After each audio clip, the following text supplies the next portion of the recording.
Alors dans cette vidéo, on va voir ce que c'est qu'une pyramide et un cône, et on va en voir les points communs, les différences et les caractéristiques.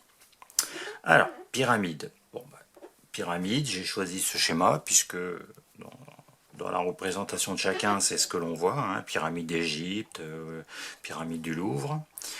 Et puis le cône, ça peut être un petit chapeau de clown ou le cornet de glace. Alors déjà, point commun, la base. Voilà. Deux figures qui ont une seule base. Donc ici, base.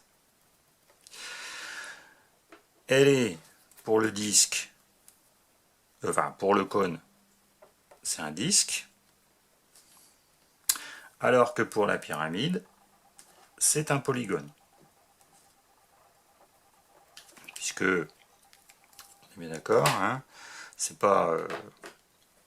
donc on va bien préciser pour tout le monde ici, on est sur la pyramide, et là, sur le cône.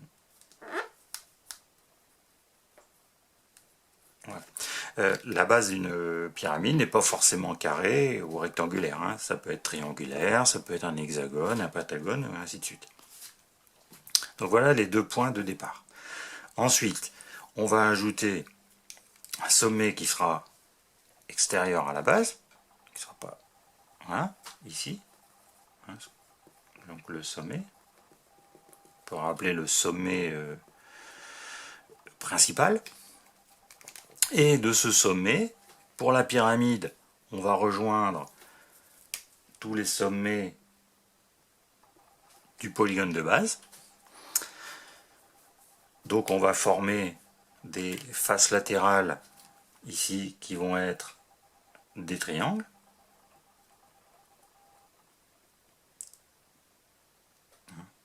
Des triangles, et il y en aura autant que la base à deux côtés. Alors que sur la pyramide, on va rejoindre chaque point de la base, chaque point du disque, par donc des segments. Hein, donc on va avoir une infinité de segments, et cette fois-ci, on n'aura pas de face, on va avoir ce qu'on appelle des génératrices. Voilà. Donc petite différence entre les deux, c'est au niveau des faces. Pas de face latérale pour le cône, hein, on a une partie arrondie. Par contre, pour la pyramide, on a des triangles.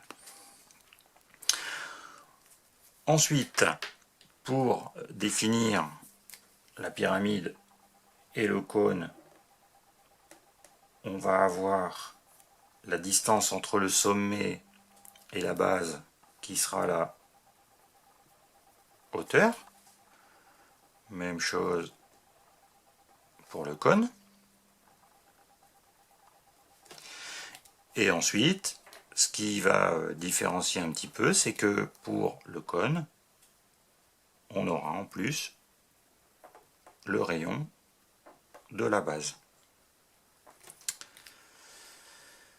Donc le cône va être défini par le rayon de la base et de sa hauteur, alors que la pyramide, elle va être définie par sa hauteur, et ensuite les caractéristiques de la base. Hein. Si c'est un rectangle, longueur et largeur du rectangle, si c'est un carré, le côté du carré, ainsi de suite. Hein. Donc voilà les deux choses. Alors concernant la pyramide, donc j'ai dit pas forcément une base qui est un quadrilatère. Hein, on peut avoir une pyramide. Voilà. Pyramide dont la base est un triangle. Ça peut être aussi une pyramide dont la base est un hexagone.